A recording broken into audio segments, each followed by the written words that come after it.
Nako, pagod pala ng bubukid. Yun ang linalagyan ko dito guys, na ano, pag ako'y nag-aabono, na tinutunaw yung abono dyan, nilalagay sa mga drum na yan, yun o. Tinutunawan ko yun ng abono para pandilig.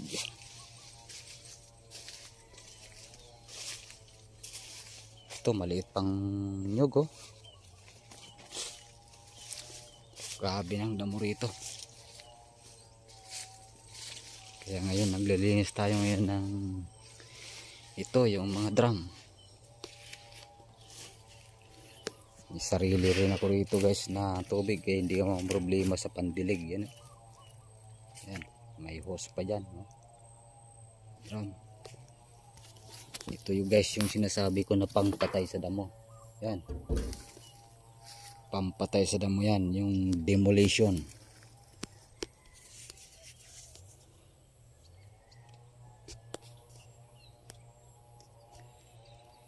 Yan, grabe.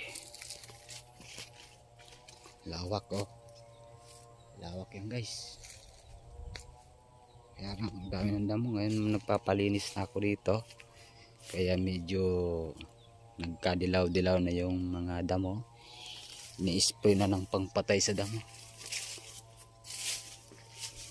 Titingnan nga natin dito. Sisilipin ko yung ating tao na inupahan natin na para mag-spray.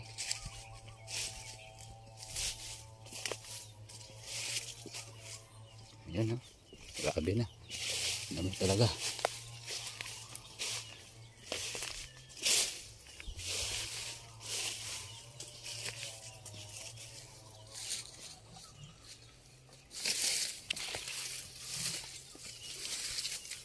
Ano, yung inupahan ko mag-spray ayun oh. Grabe, hindi na makita sa sobrang taas ng damo.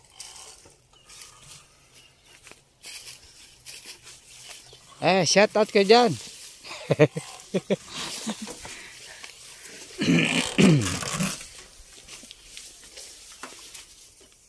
Kaya matapos nonoy. Kaya pa pala. Kaya pa niya dumbulong. Grabe talaga guys. Grabe ang damo. Mataas pa sa amin. Sa inupahan ko nga mag-spray oh. Mas taas pa sa kanya yung damo. Ha?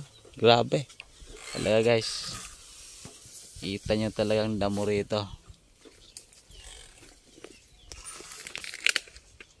Nanyog dito, kulang pang bongo. Mga makasundo kay dai. Kan makasundo kay dai. Yung isa pang inupahan ko na ano, mag-spray ayun no. Hindi na makita sobrang taas ng damo.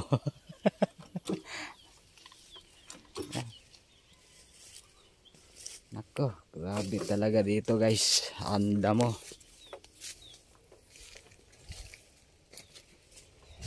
Ngayon nakita nyo to guys, ang daming damo, mga ilang linggo. Kita nyo yan, tuyo na yan. Isang linggo. Higit. Isang linggo tuyo na yan. Ito yung tinataniman ko guys, lagi pag minsan ako walang biyahe. Dito ako ngayon. Dito ako sa aking pagbubukid. Yan ang manyuga namin. Mga panibagong ano yun, tanim, kulang pang bunga.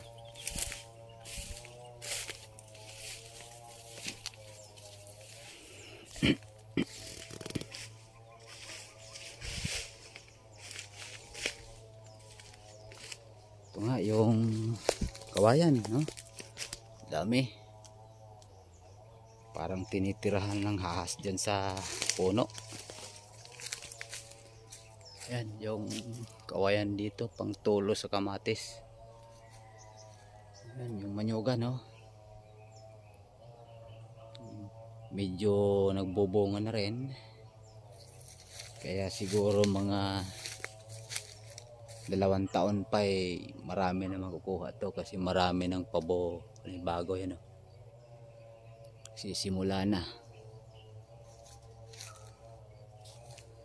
Kaya tanim-tanim muna tayo ngayon guys kasi madalang ang biyahe. Wala akong masyadong biyahe kaya dito muna ako sa aking pagtatanim.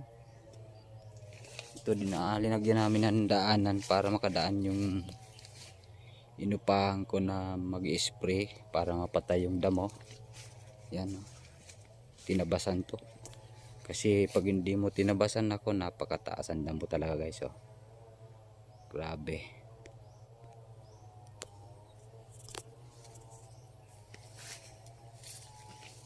Ang puno ng nyog kasi mababa pa lang yung puno ng nyog nasa parang maigit kalahati ng sa taas nito, mga panibagong puno yan, oh. Panibagong puno ng nyog, bagong tanim na 10 years. Kita nyo guys, to punong-puno na to ng nyog.